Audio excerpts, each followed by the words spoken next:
que estén siendo bendecidos en su semana.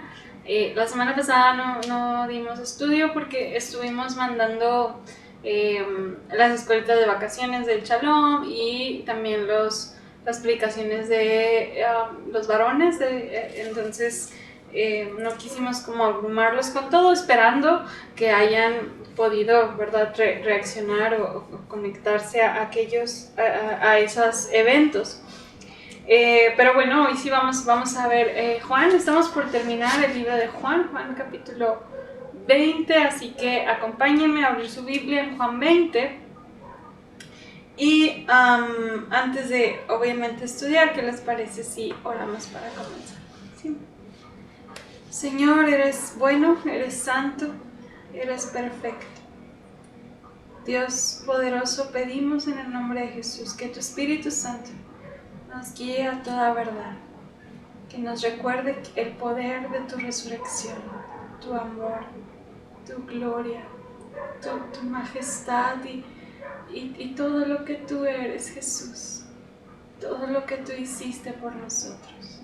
Señor, permite que las palabras que hay en las Escrituras sean vivas en nuestro corazón y traigan aliento a quien ha pasado por momentos de dificultad. Ruego pues, Señor, que tu mano nos acompañe. En Cristo Jesús así sea. Amén. Hermanos, ¿qué les parece si antes de estudiar el Juan 20 vamos a escuchar un canto para entrar con un espíritu de adoración?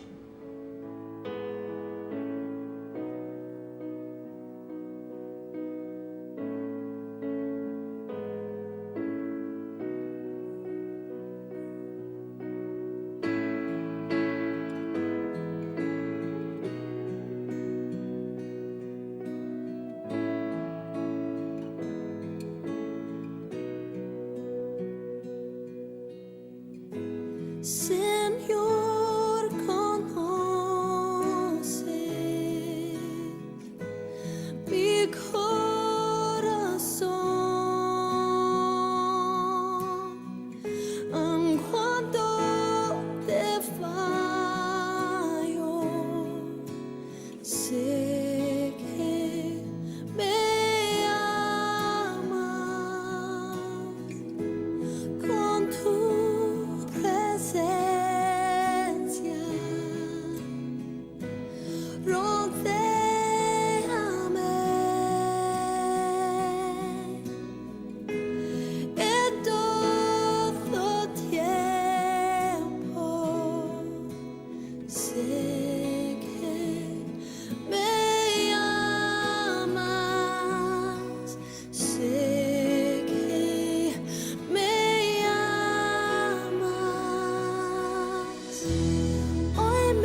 hermanos, vamos a leer Juan 20, del 1 al 10 primero. Dice la palabra de Dios: el primer día de la semana, María Magdalena fue de mañana, siendo aún oscuro, al sepulcro y vio quitada la piedra del sepulcro. Entonces corrió y fue a Simón Pedro y al otro discípulo, aquel al que amaba a Jesús, y les dijo: se han llevado del sepulcro al Señor, y no sabemos dónde le han puesto. Y salieron Pedro y el otro discípulo y fueron al sepulcro. Corrían los dos juntos, pero el otro discípulo corrió más aprisa que Pedro y llegó primero al sepulcro. Y bajándose a mirar, vio los lienzos puestos allí, pero no entró. Luego llegó Simón Pedro tras él y entró en el sepulcro y vio los lienzos puestos allí, y el sudario que había estado sobre la cabeza de Jesús, no puesto con los lienzos, sino enrollado en un lugar aparte. Entonces entró también el otro discípulo que había venido primero al sepulcro y vio y creyó, porque aún no habían entendido la escritura, que era necesario que él resucitase de los muertos. Y volvieron los discípulos a los suyos. Hermanos, uno de los capítulos más cuestionados por todas las situaciones en general es precisamente la resurrección de Jesús. Para nosotros es la gloria máxima, ¿verdad? Si Jesús solo hubiera muerto por nosotros, pues la muerte habría vencido a Jesús, entonces no habría victoria.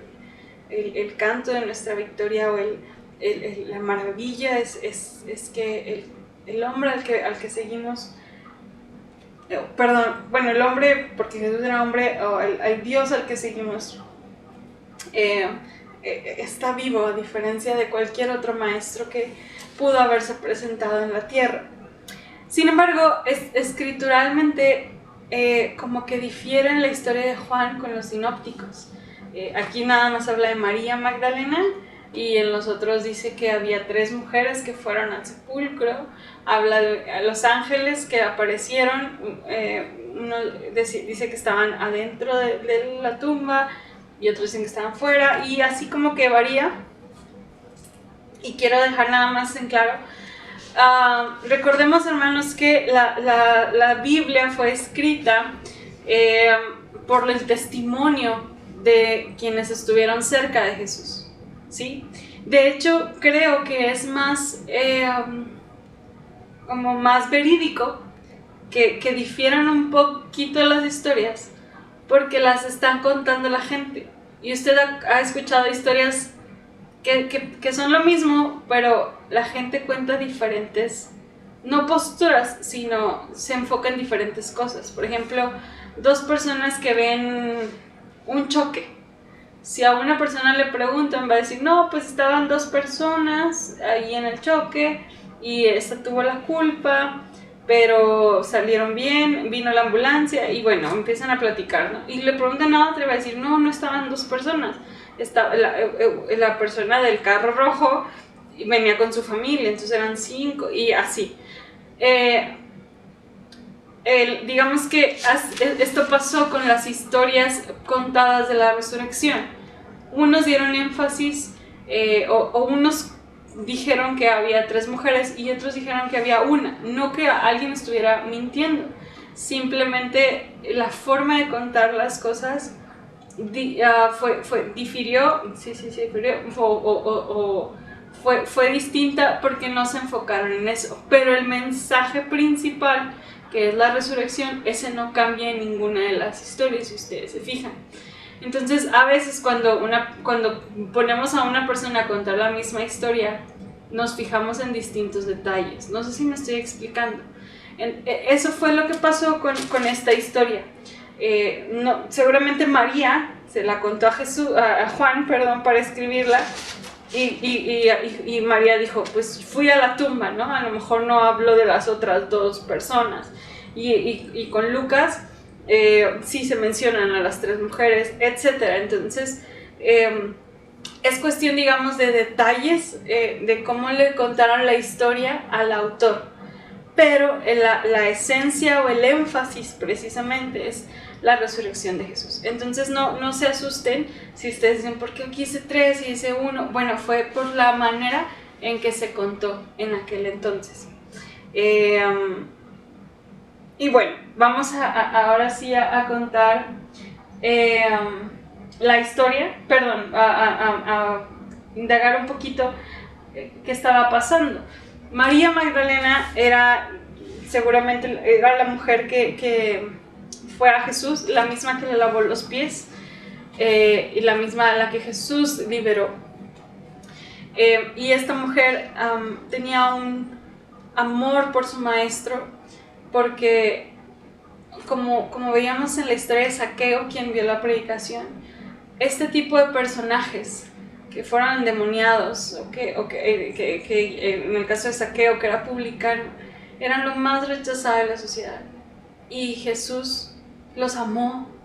Ellos experimentaron en Jesús la aceptación, la compañía, el acogimiento. María estaba sumamente agradecida con el Señor. Y ella quería honrar aún el cuerpo muerto de Jesucristo. Se acostumbraba a ir a echar, digamos, aromas durante 3 días. Ya después de los 3 días que empezaba como a oler mal, ya dejaban el sepulcro, pero esos primeros 3 días iban. Entonces dice que muy de mañana fueron. Seguramente el sábado no fueron porque es día de reposo, pero antes de que empezara la mañana ya estaban ahí para precisamente ungir al Señor. Y es muy interesante, hermanos, porque María, en cuanto ve que no está Jesús, o sea, ve la piedra que estaba removida, y acuérdense que habían mandado que la sellaran. María se asusta y va corriendo con los discípulos y le dice a Pedro: se han llevado al Señor. O sea, la primera impresión de la misma María fue: se han llevado a Jesucristo, se han llevado el cuerpo de Jesús. Entonces Pedro y Juan salen corriendo para ir a la tumba, y ellos entran sin pensarlo, y se encuentran con las vendas de Jesús, o donde vendaban a Jesús, y dobladas, acomodadas. Era algo muy extraño, pero maravillosamente dice aquí que Juan entendió y creyó cuando vio cómo estaban acomodados los lienzos. O sea, porque si se hubieran robado el cuerpo, se hubieran llevado todo, ¿verdad? Cuando vio la tumba vacía, el regalo más hermoso, yo creo, dice un autor, que Juan tuvo fue que fue el primero en creer en la resurrección de Jesús, porque al menos es el que la Biblia menciona, que dice: cuando vio el sepulcro vacío, creyó, porque no habían entendido la resurrección. Entonces creo que es de las herencias más hermosas de Juan, que él fue el primero que entendió la resurrección. Y también algo que se resalta en esta historia es que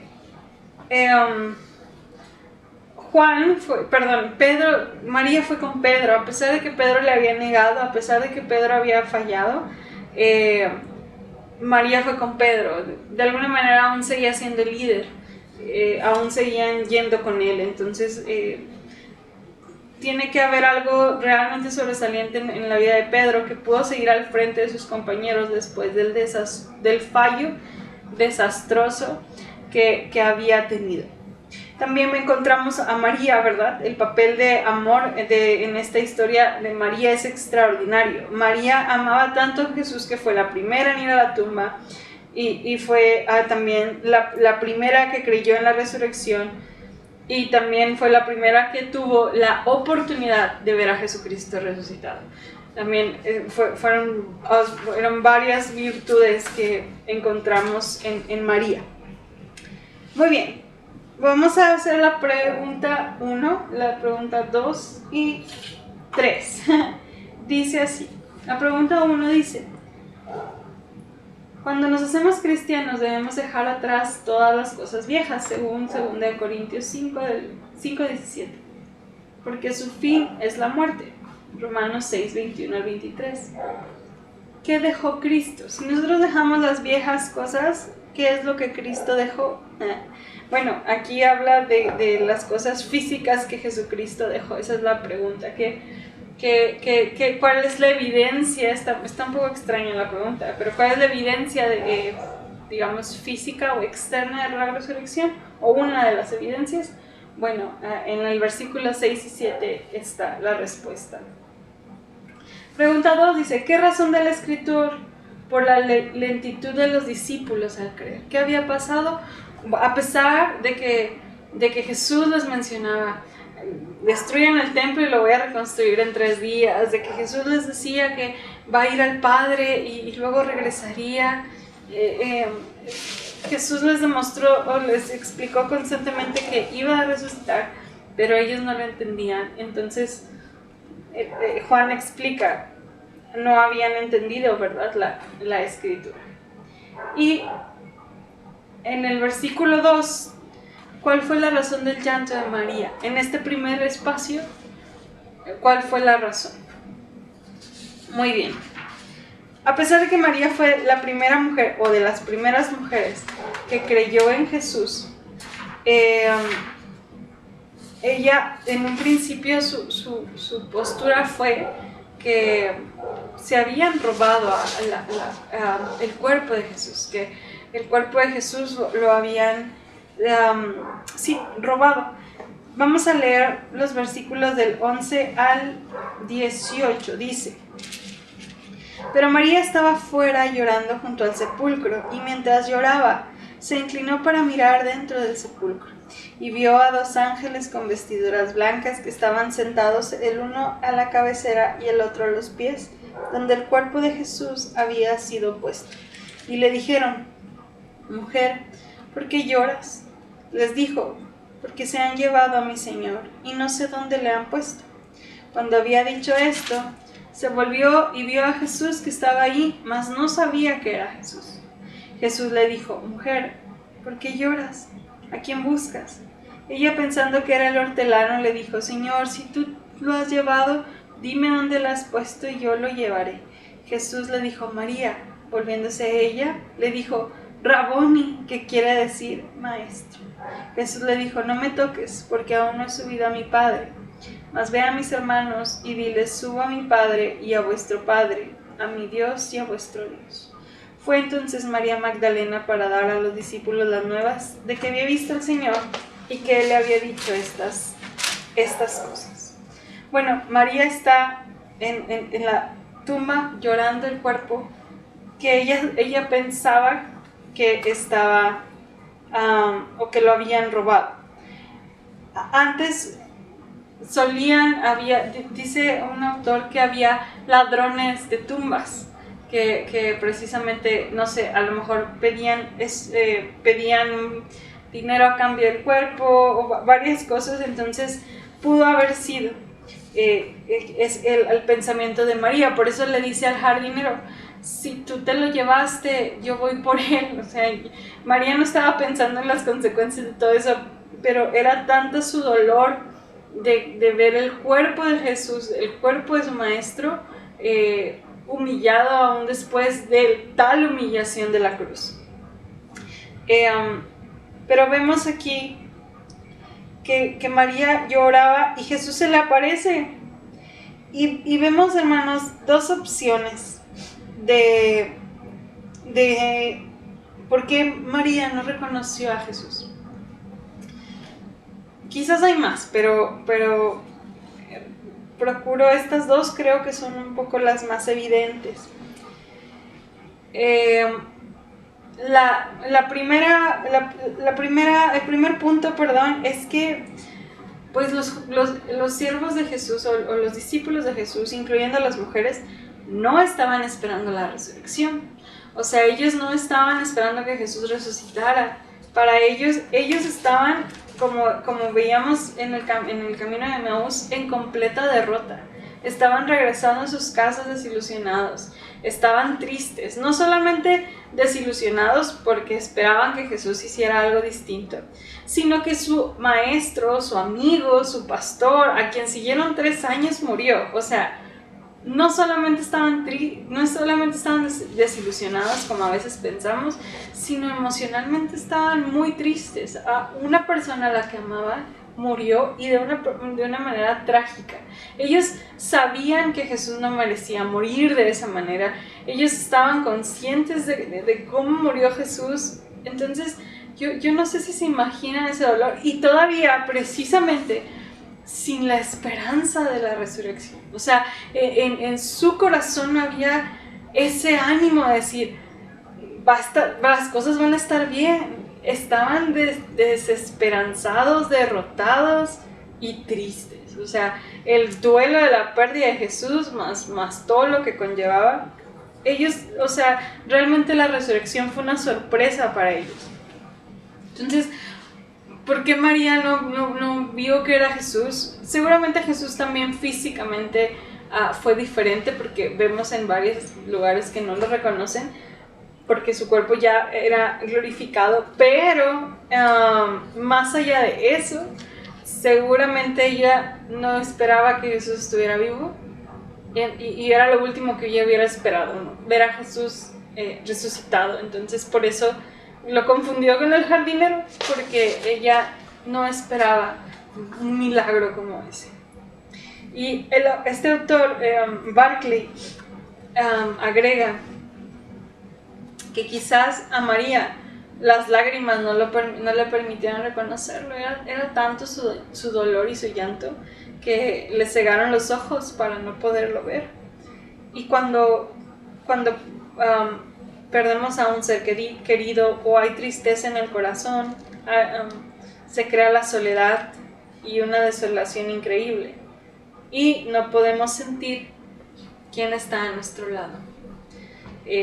Pudo ser que el mismo dolor de María, el mismo dolor más el desconocimiento, o no el desconocimiento, la falta de fe en la resurrección, fue lo que probablemente hizo que María no reconociera a Jesús.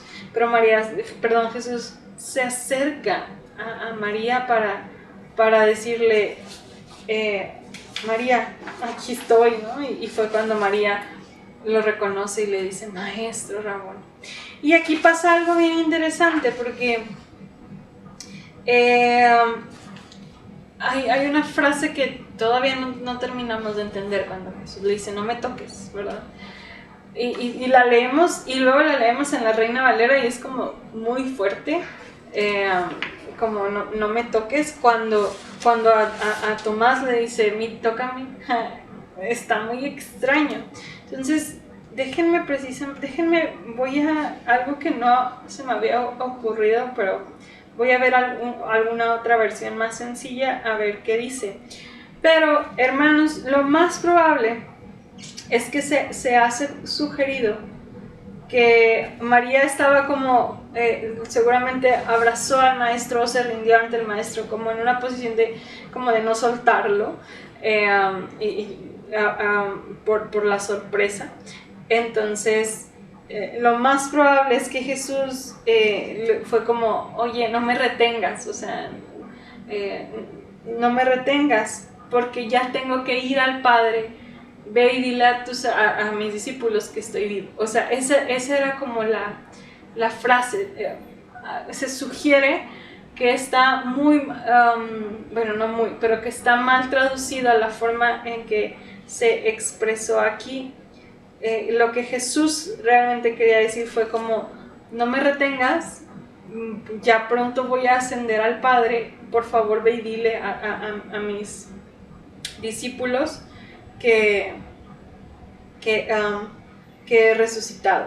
Se sugiere que esa sea realmente la interpretación, no de un Jesús, digamos, como se pueda escuchar así como, no sé si rudo o indiferente ante la sorpresa de María.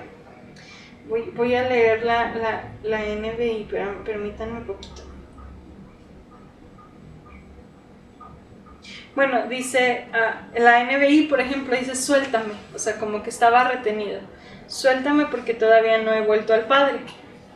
Ve más bien a mis hermanos y diles, vuelvo a mi Padre que es Padre de ustedes, a mi Dios que es Dios de ustedes. O sea, seguramente María como que no lo quería dejar ir, no sé. Y entonces Jesús le dijo, suéltame porque digamos que tenemos poco tiempo y necesito que vayas y le digas a mis hermanos o a mis discípulos, la NTV dice, no te aferres a mí, le dijo Jesús, ve a buscar a mis hermanos, sí, algo parecido. Entonces espero que se haya entendido.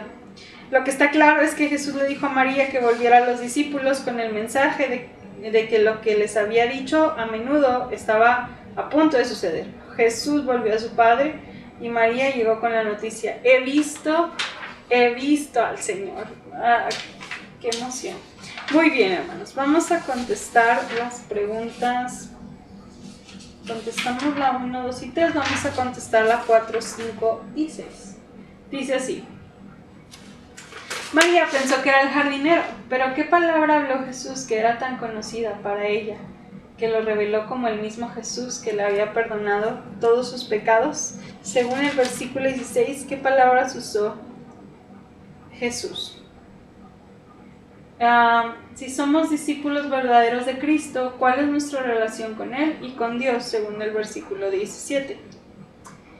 Y la pregunta 6, ¿dónde estaba Cristo? En el versículo 19. No, esto todavía no lo hemos... Bueno, contesten, ¿dónde estaba Cristo? En el versículo 19. Está muy interesante, hermanos, porque vamos a leer precisamente, voy a leer el 19 al 23. Dice, cuando llegó la noche de aquel mismo día, el primero de la semana, estando las puertas cerradas en el lugar donde los discípulos estaban reunidos, por miedo de los judíos, vino Jesús y puesto en medio les dijo, paz a vosotros. Y cuando les hubo dicho esto, les mostró las manos y el costado, y los discípulos se regocijaron viendo al Señor. Entonces Jesús les dijo otra vez, paz a vosotros. Como me envió el Padre, así también yo os envío. Y habiendo dicho esto, sopló y dijo, recibid el Espíritu Santo. A quienes remitiereis los pecados, les son remitidos, y a quienes se los retuviereis, les serán retenidos. Esto es bien interesante, hermanos, porque la persona de Jesús ya resucitada tenía varias habilidades que Jesús terrenalmente antes de morir no tenía, como él dice constantemente, iba y de repente apareció, desapareció, y aquí señala que la puerta estaba cerrada. Entonces seguramente Jesús tenía esa habilidad y se apareció en medio de ellos. Entonces vemos aquí que los discípulos tenían mucho miedo, conocían la actitud envenenada de los judíos y estaban como muy miedosos de que les tocara a ellos o que de ellos fueran los siguientes. Entonces estaban encerrados y por miedo a los judíos. Entonces Jesús aparece, ¿verdad? Y aquí vemos, hermanos, la constitución de la iglesia, ¿verdad? Les dijo Jesús, les dijo Jesús, como me envió el Padre, así también yo os envío. Y entendemos varias cosas aquí. Una, quiere decir que Jesucristo ahora cuenta con la iglesia. El mensaje de Cristo no se puede alcanzar a toda la humanidad a menos que la iglesia se encargara de transmitirlo. La iglesia tiene que ser una boca que hable de Jesús, unos pies que cumplan sus recados y unas manos para hacer la obra de Jesús. Por tanto, lo primero que quiere decir esto es que Jesús obra a través de su iglesia. Eso es bien importante. Jesús diciendo, yo los voy a usar para la obra que yo inicié. Y vemos que la iglesia totalmente necesita a Jesús. No puede haber una iglesia si no hay Jesús. El que ha de ser enviado necesita a alguien que le envíe, necesita un mensaje que llevar, necesita un poder y una autoridad que respalden ese mensaje. Necesita a alguien a quien poder dirigirse cuando tenga dudas o dificultades. Sin Jesús, la iglesia no tiene mensaje. Sin Jesús, la iglesia no tiene poder. Sin Jesús, no tiene nadie a quien apelar cuando se encuentra en dificultades. Sin Jesús, la iglesia no tiene nadie que ilumine el entendimiento, ni que la fortalezca, ni que le anime. Esto quiere decir que la iglesia depende de Jesús. Jesús le ha confiado a la iglesia un trabajo, pero la iglesia tiene que saber que ese trabajo depende totalmente del conocimiento, de la fuerza, del poder, de la autoridad, de la gracia de Jesús. La iglesia fracasa cuando trata de resolver las cosas dependiendo de su propia sabiduría y fuerza. ¿Y cómo depende de la iglesia también? Bueno, dice la Biblia que Jesús exhaló, ¿verdad?, el Espíritu y que les dijo que lo recibieran. Es necesaria la llenura y el trabajo del Espíritu para la obra de la iglesia. La venida del Espíritu es el despertar de la vida donde reinaba la muerte. Cuando viene sobre la iglesia, la recrea para su tarea. Y la frase de si le remitís a alguien los pecados, le quedan remitidos, y si se los retenéis, le quedan retenidos, no se refiere, hermanos, a que tengamos la autoridad. Este es el texto base para, por ejemplo, la iglesia popular, para decir tienes que hacer tantas cosas y tus pecados te son perdonados. Nosotros creemos que el único que puede perdonar es Dios a través de su gracia y de la sangre de Cristo.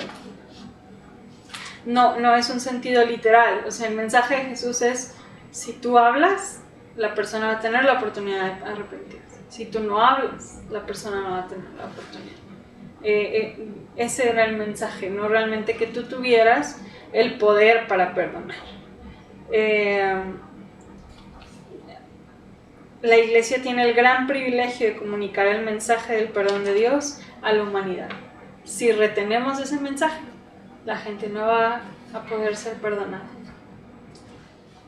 Entonces vemos, hermanos, que los apóstoles estaban en las mejores condiciones para llevar el mensaje de Jesús porque le conocían y Jesús les había equipado.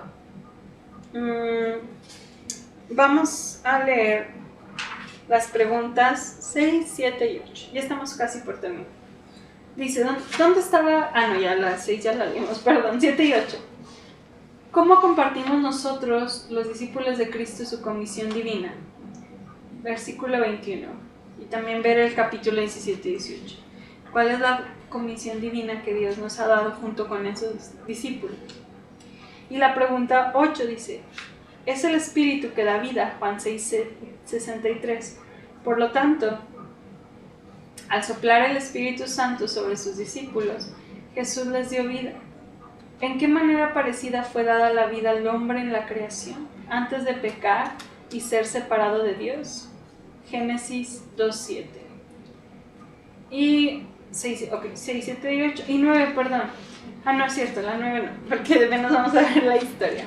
Perdón, ando distraída. Vamos a leer ahora sí de los versículos del 24 al 29 precisamente. Dice, pero Tomás, uno de los 12, llamado Dídimo, no estaba con ellos cuando Jesús vino. Le dijeron pues los otros discípulos, al Señor hemos visto. Él les dijo, si no viera en sus manos la señal de los clavos, y metiera mi dedo en el lugar de los clavos, y metiera mi mano en su costado, no creeré. 8 días después estaban otra vez sus discípulos dentro, y con ellos Tomás. Llegó Jesús, estando las puertas cerradas, y se puso en medio y les dijo, pasa a vosotros. Luego dijo a Tomás, pon aquí tu dedo y mira mis manos, y acerca tu mano y métela en mi costado, y no seas incrédulo sino creyente. Entonces Tomás respondió y le dijo, Señor mío y Dios mío. Jesús le dijo, porque me has visto, creíste. Bienaventurados los que no vieron y creyeron. Híjole, hemos reprendido mucho al pobre Tomás, que sí, la verdad es que entendemos, porque lo miramos desde afuera, pero recordemos, hermanos, que estaban en pleno duelo, no habían entendido la resurrección, y pues necesitaba una prueba evidente. No lo estoy justificando, pero tratemos de entender el corazón de Tomás. Y aparte las características de Tomás. Tomás era un hombre que amaba al Señor, no tenemos por qué dudar de eso. Y era un hombre que no le faltaba valor. Si ustedes se acuerdan, en Juan 11:16, dice, el único que dijo, vamos contigo a morir, fue Tomás. O sea, fue el único, que tenía valor. Y una también de las características es que Tomás era una persona que era como extremo, blanco o negro, y que tenía que estar como completamente seguro para hacer las cosas. Cuando Jesús les estaba diciendo que estaba preparando un hogar para ellos, y Tomás dice, no conozco el camino, muéstrame el camino.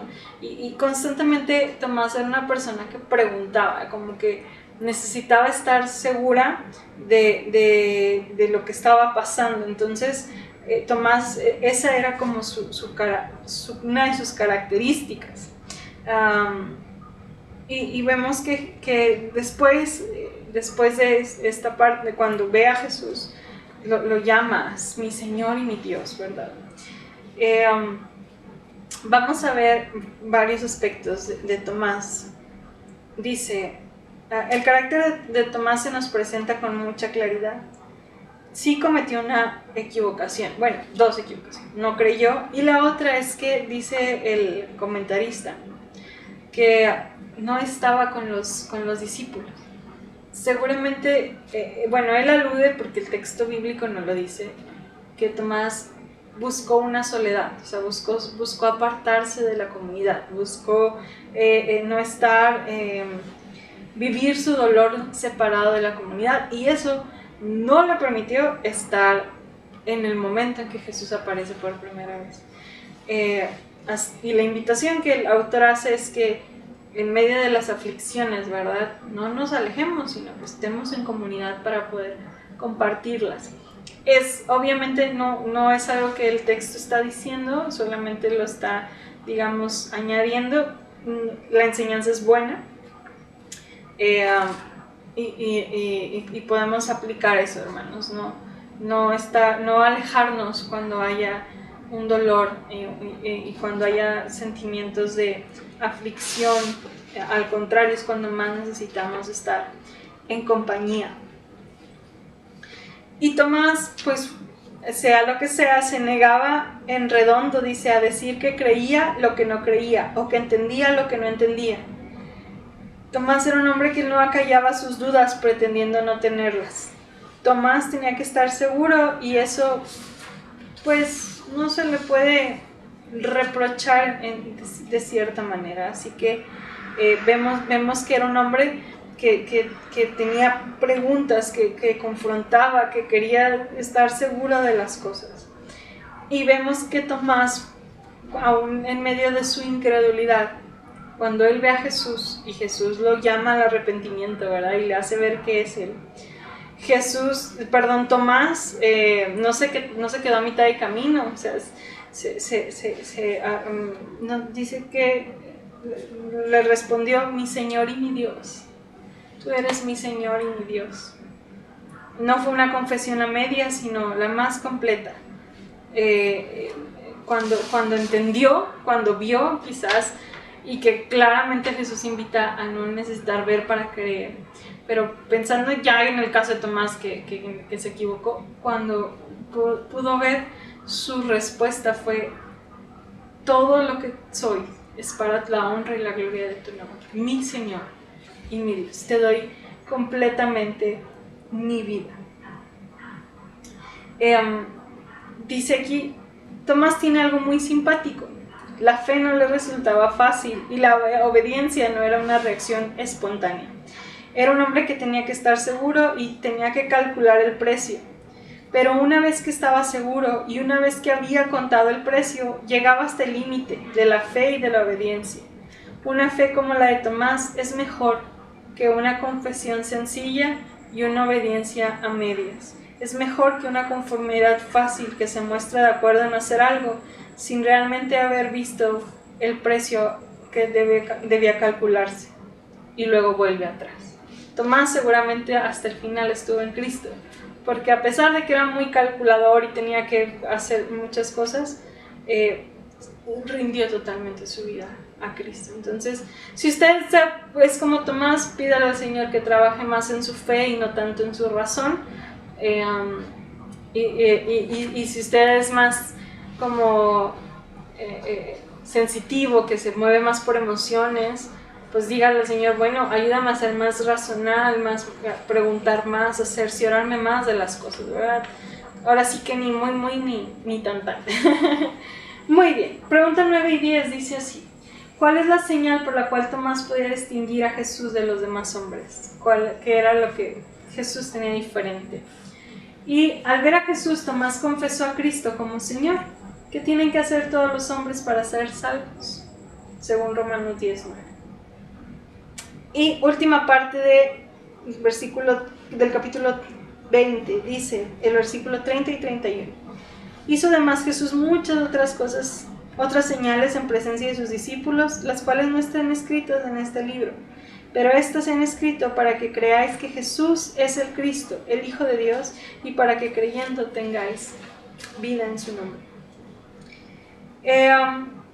Parece que el Evangelio iba a terminar ahí, pero como que Juan dijo, se me olvidó poner algunas cosas y agregó, es como un postludio, el capítulo 21, o una postdata, un apéndice, no sé, postludio, no, una postdata más bien.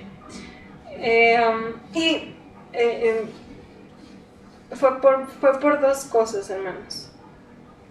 Perdón, sí, por dos. Dice, los evangelistas, hermanos, los escritores de los evangelios, no, la disposición, lo que ellos pretendían no es dar una vida exhaustiva de Jesús. Si ustedes se fijan, solamente tenemos el nacimiento de Jesús, 12 años de Jesús, 30. No hay todo lo demás de Jesús, no vemos muchas cosas de su vida, porque ellos hicieron una selección especial. Nos dan un relato exhaustivo, sencillo, de todo lo que Jesús hizo y dijo, como las partes básicas para poder creer, y fueron suficientes. No cabría, dice en Juan, sí, en el otro versículo, en el capítulo 21, no cabría en ningún libro todo lo que Jesús hizo.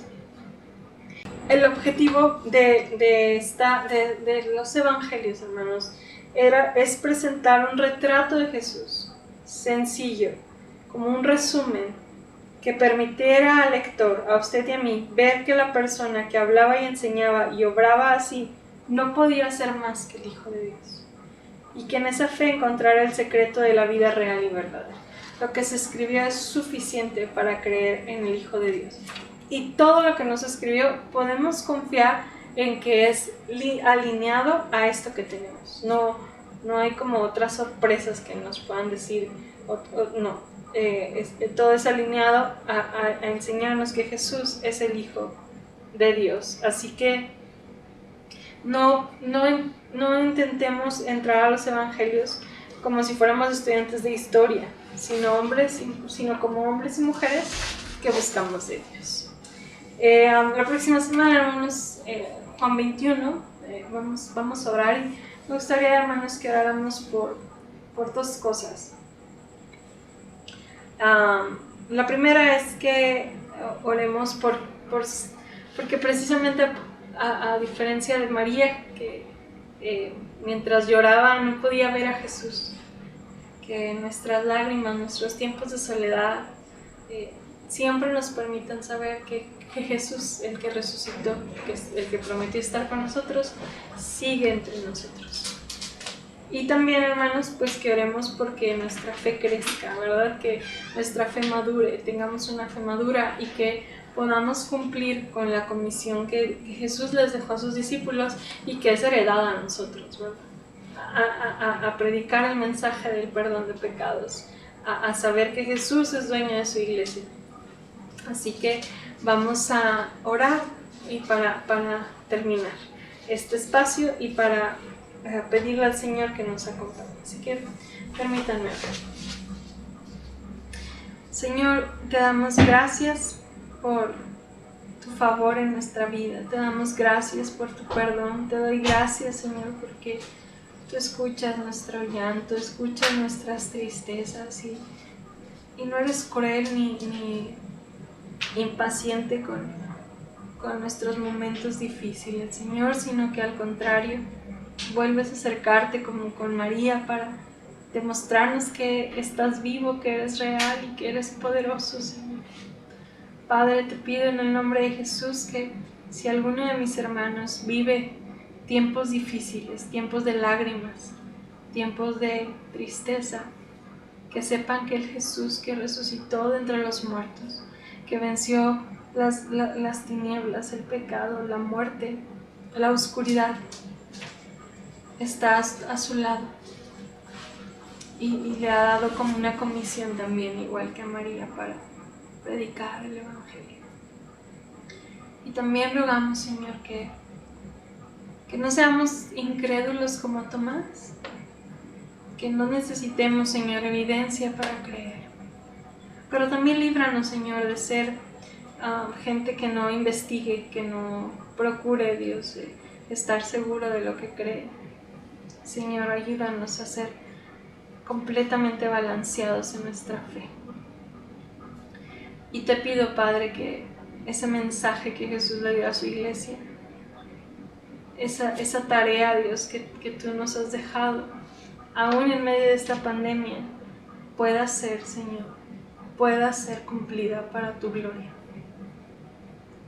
Señor, en el nombre de Jesús, bendice a mis hermanos que pacientemente escuchan este tema, guárdalos y te pedimos que bendigas este tiempo que es para ti y para que nuestro corazón sea transformado por ti. En Cristo Jesús te damos gracias. Amén. Que el Señor les bendiga, hermanos, que sea con ustedes y nos vemos el domingo.